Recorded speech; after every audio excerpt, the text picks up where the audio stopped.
అయోధ్యాకాండము 8వ సర్గము. ఇదివరకు పురజనుల యొక్క సంవర్ధనము చేత నమస్కరించుట కుదరక పద్మాక్షుడగు రాముడు పురము దిక్కుగా ముఖమును పెట్టి మొక్కి అయోధ్యాపట్టణమును వినియోక్తులతో నిట్లు వేడెను. రఘువంశరాజుల చేత పరిపాలింపబడిన ఓ పురోత్తమమా, తండ్రి ఆజ్ఞను నెరవేర్చి అడవులలో తిరిగి మరలి వచ్చి నా తల్లిదండ్రులను ప్రేమతో కలిసిన వాడనై నిన్నును గ్రామదేవతలను నీయందు వెలిసియున్న దేవతలనందరూ దర్శించుకొందును, నాయందు దయించుము అని ఈ ప్రకారముగా పలికి ఎర్రనైన కన్నుల నుండి కన్నీరు గురియుచుండగా కుడి చేతిని పైకెత్తి అచట గుంపుగూడిన పల్లె ప్రజలను చూచి వారితో నిట్లనెను. ఓ అనగాత్ములారా, మీరందరూ నా యందింత మిక్కిలిగా ప్రేమను దయను తగిన విధముగా నుంచినందులకు మీకిట్లు పాపఫలమైన చిరకాల దుఃఖము సంభవించినది. దీనిని తొలగించుట సఖ్యమా? మేమీ పనులను చేసుకొనుటకు వెళ్ళుడు, నేనును నా కర్తవ్యంను నెరవేర్చుటకు వెళ్ళుదును అని రాముడు పలకగా వారు మహాత్ముడైన రామునకు ప్రదక్షిణము చేసి ఏడ్చిచూ వెడలి అచ్చటచ్చట నిలిచి జలజముల వంటి నేత్రములు గల రాముని చూచుచూ తృప్తినందని వారై పోవుచుండిరి. రాముడు వారికందరకు రాత్రియందు సూర్యుని వలె కనుమరుగై వెడలిపోయెను.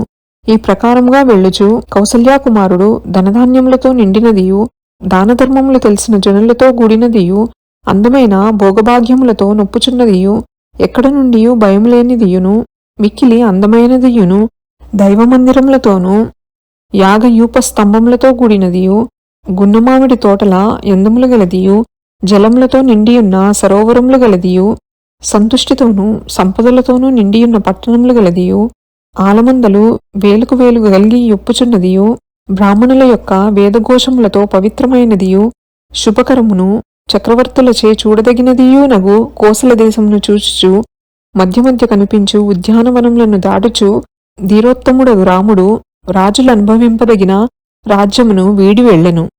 శ్రీరాముడు గంగానదిని గాంచుట.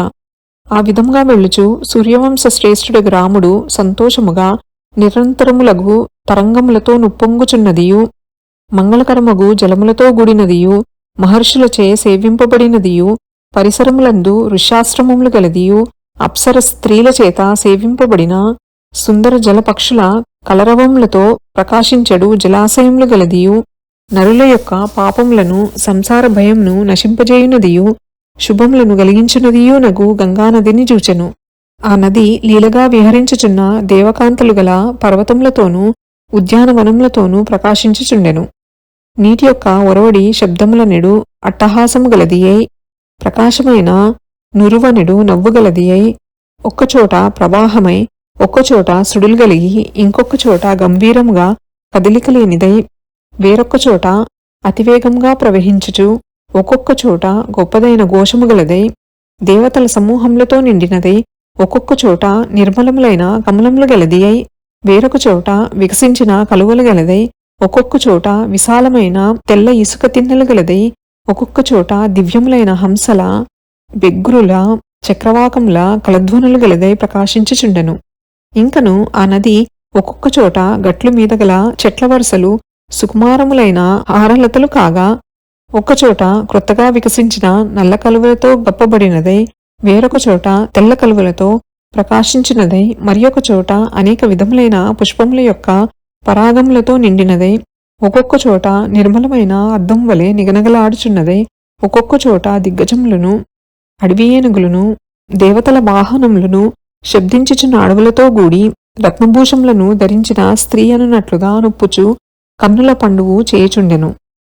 మరియు ఎన్నరాని ఫలపుష్పములతోనూ చిగురులతోనూ కూడియున్న పొదల ఎందలి పక్షుల రొదలు గలదియు నీటి కోతులతోనూ పాములతోనూ గూడినదియు విష్ణుపాదం నుండి జారి వచ్చినదియు పాపరహితురాలును పాపములను బోగొట్టున్నదియు శివుని యొక్క జటాజూటం నుండి విడవబడినదియు గాంభీర్యము కలిగి సముద్రమునందు కలియుచున్నదియు సముద్రుని యొక్క పట్టమహిషి అయినదియు బెగ్గురులు క్రౌంచపక్షులు తెల్ల కొంగలు మొదలగు జలపక్షుల నినాదములచే నందమైనదియు నగు గంగానదిని కన్నులారా దగ్గరకు వెళ్లి చూచి అచ్చటనున్న శృంగిబేరపురంను చేరునట్లుగా శ్రీరాముడు తొందరగా వెళ్ళెను.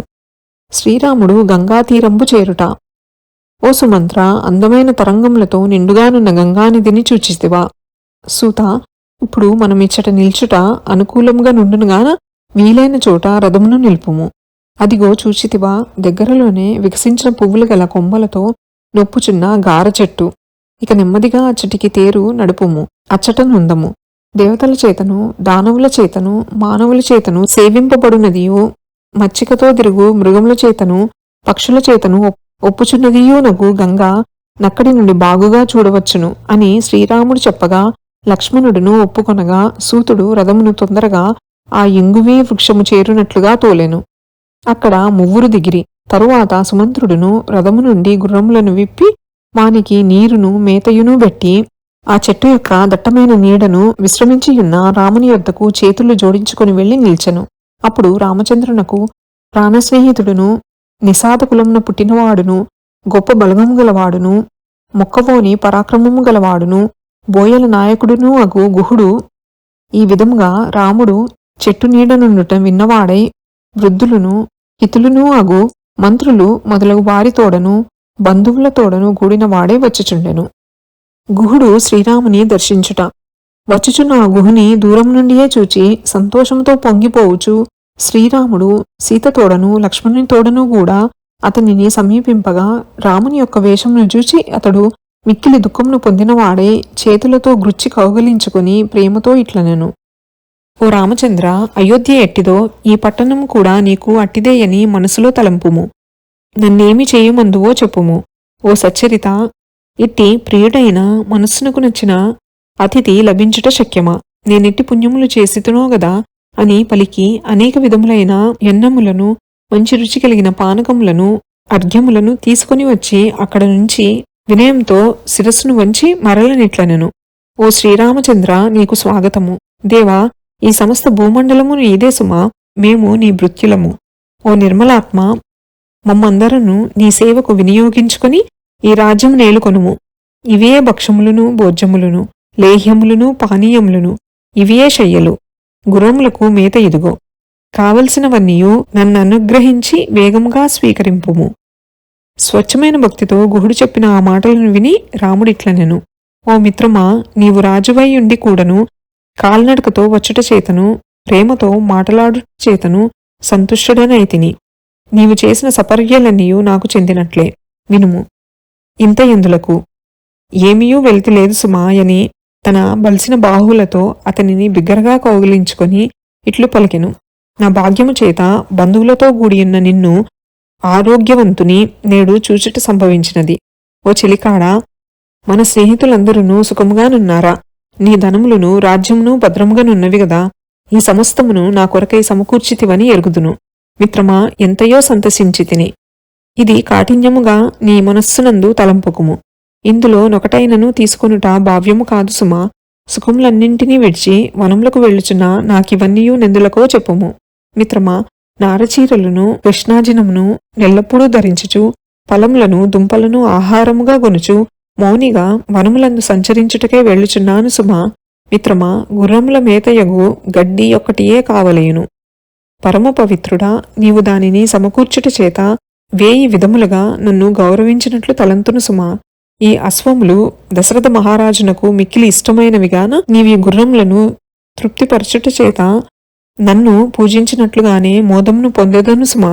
మిత్రమా అని చెప్పగానే గుహుడు తగిన వారులను పంపి అశ్వములకు నీరు మేతయును సరిగా పెట్టించి రాత్రి బాగుగా చూచుకొనజేయగా అంతా రాముడు సంధ్యవార్చి లక్ష్మణుడు జాహ్నవీ నది నుంచి మంచి తీర్థమును తేగా సీతాదేవియును తానును ఆ నీటిని త్రావి హాయిగా నేలపై పరుండెను.